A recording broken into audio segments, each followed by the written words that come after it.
I want to be clear about something before I tell this.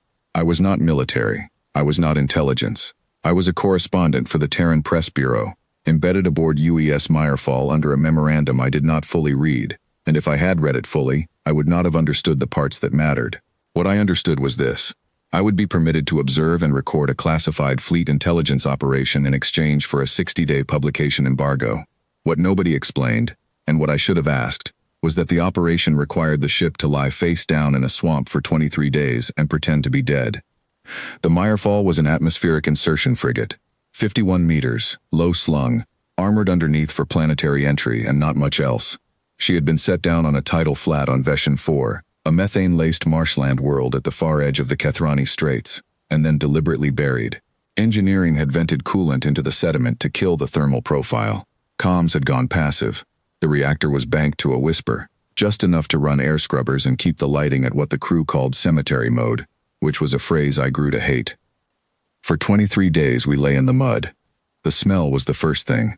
Methane seeped through the hull joins, a low sulfur note underneath, and the particular staleness of 42 people breathing recycled air in a ship running too cold.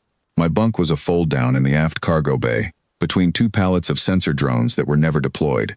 I wrote nothing for the first week. There was nothing to write. The crew played cards, ran maintenance on equipment they could not power up, and spoke in the kind of low voices people use in hospitals.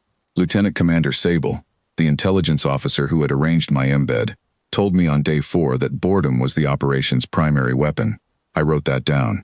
It was the only interesting thing anyone said that week. The target was the Velothi Syndicate. I knew the name. Everyone in the Straits did. The Velothi were a merchant cartel. 17 clan ships operating under a single trade charter, running freight, brokering mineral rights, and quietly stripping salvage from every dead or abandoned hull they could file a claim on. They were not a military power. They did not need to be. They had contracts with 4 sovereign fleets for escort services, and their filing system was, by all accounts, better than ours. If a ship went dark in the Kethrani Straits, the Velothi knew about it before the ship's own command authority did. They would arrive, scan the wreck, file a salvage claim with the Straits Arbitration Office, and begin cutting within 72 hours. Legal, efficient, and, according to Terran Naval Intelligence, a perfect cover for signals collection on every navy that transited the corridor. That was why we were in the mud. The Mirefall was bait. She had been logged in the Arbitration Office's public register as a Terran frigate lost to engine failure during atmospheric survey. Cause of loss filed as a reactor coolant breach. Status filed as unrecoverable. The filing was real. The loss was not. Naval Intelligence wanted the Velothi to come to us, to bring their full salvage suite, the clan ships, the escort contracts, the comms relays, the drive systems, and to operate them in close proximity to a ship that was not, in fact, dead. On day 23, the Velothi arrived. I heard the sensor officer, Petty Officer Dren Kosar, say it first. Contact. Multiple returns. Bearing 170, descending through the cloud deck.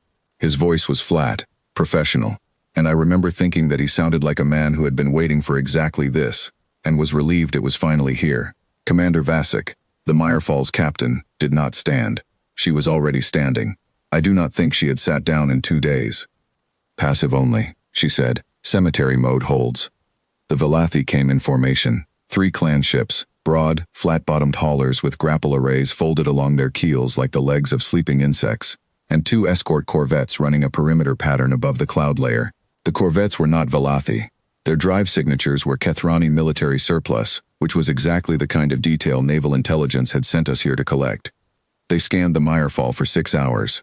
I watched the passive sensor feed on a secondary display that Kosar had routed to my terminal, either out of kindness or because he wanted a witness. The Velothi scans were thorough. They mapped our hull, our mass distribution, our thermal profile, which read as cold mud, because that was what we were covered in.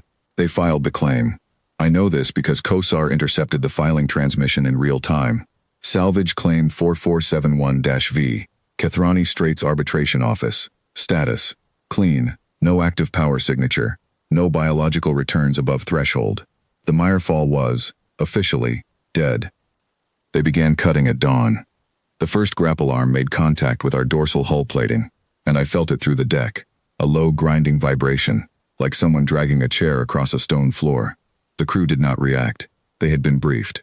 I had not been briefed on this part, and I will admit that the sound of an alien cutting tool biting into the hull of the ship I was sitting inside produced a clarity of thought I had not previously experienced. Sable, the intelligence officer, was watching a feed I could not see. She had a stopwatch running on her console. I asked her what she was timing. She said, "Depth of cut. We need them committed." At 0914 local, the cutting team breached the outer hull layer. At 0914 and 11 seconds, Commander Vasic said, "Light the reactor." The sound a banked reactor makes when it goes from whisper to full military power is not loud. It is felt. It is a pressure change in the chest, a hum in the teeth, a vibration that begins in the deck plates and climbs through the bones of the ship until the entire hull is singing. The lighting snapped from cemetery gray to operational white. Every console on the bridge flared. The passive sensor array switched to active, and the Mirefall's targeting suite, which I had not known she carried, painted every Velothi ship in the formation. Then the ship stood up.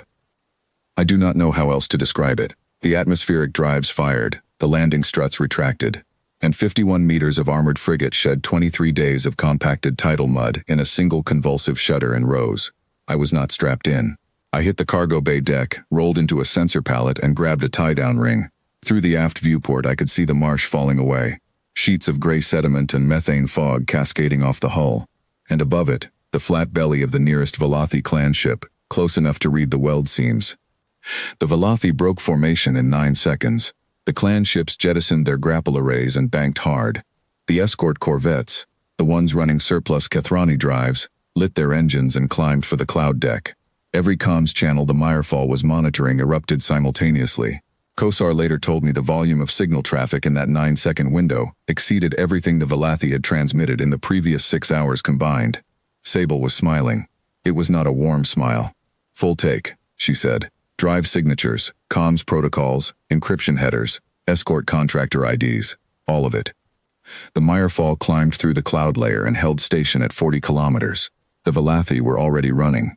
The operation was, by every metric naval intelligence cared about, a complete success. But the escort corvettes, in their panic climb, had strafed the tidal settlement on the southern shelf. Automated point defense, loss.